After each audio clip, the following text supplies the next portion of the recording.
السلام علیکم اسٹوڈینٹس، امید ہے آپ سب خیریت سے ہوں گے۔ آج ہم اسلامیات کی کتاب تعلیم اسلام کے بارے میں پڑھیں گے۔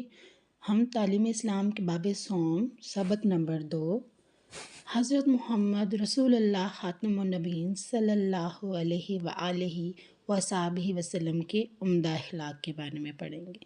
جیسے کہ ہم اس کی پہلے پڑھائی کر چکے ہیں، آج ہم اس کی مشق کے بارے میں پڑھیں گے۔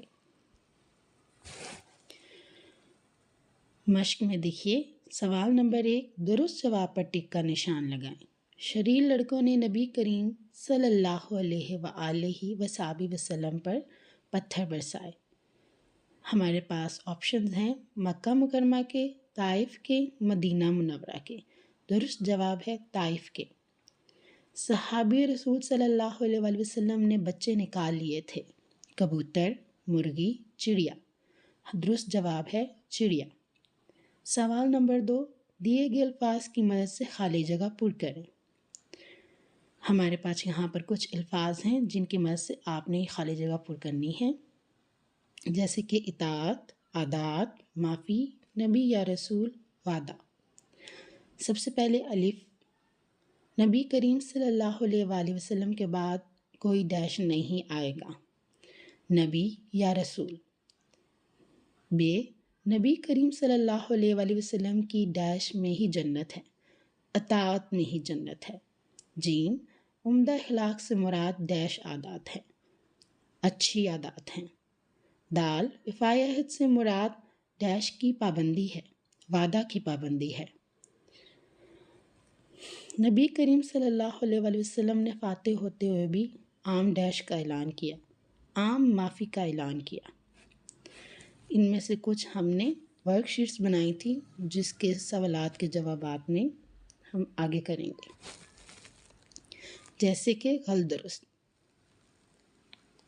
درست جواب کے سامنے ٹک اور غلط کے سامنے کراس کا نشان لگائیں۔ شریر لڑکوں نے نبی کریم صلی اللہ علیہ وآلہ وسلم پر پھول برسائے، یہ غلط ہے۔ نبی کریم صلی اللہ علیہ وآلہ وسلم کے اخلاق سے متاثر ہو کر لوگوں نے اسلام قبول کیا، یہ درست ہے۔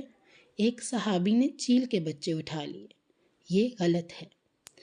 بے شک نبی کریم عمدہ اخلاق کے اعلیٰ درجے پر فائز ہے، یہ درست ہے۔ نبی کریم جانوروں سے بھی حسن سلوک فرماتے تھے، یہ بھی درست ہے۔ سوال نمبر 2 میں دیکھیں کہ ہم کالم الف کو کالم بے سے ملائیں گے۔ عمدہ اخلاق، عمدہ اخلاق سے مراد اچھی عادات۔ رحمت العالمین، رحمت العالمین حضرت محمد صلی اللہ علیہ وآلہ وسلم۔ وفائے عہد، وفائے عہد کا مطلب ہوتا ہے وعدہ کی پابندی۔ نبی کریم صلی اللہ علیہ وآلہ وسلم پر ظلم و ستم کیے، کس نے کیے تھے؟ کفار نے ظلم و ستم کیے تھے۔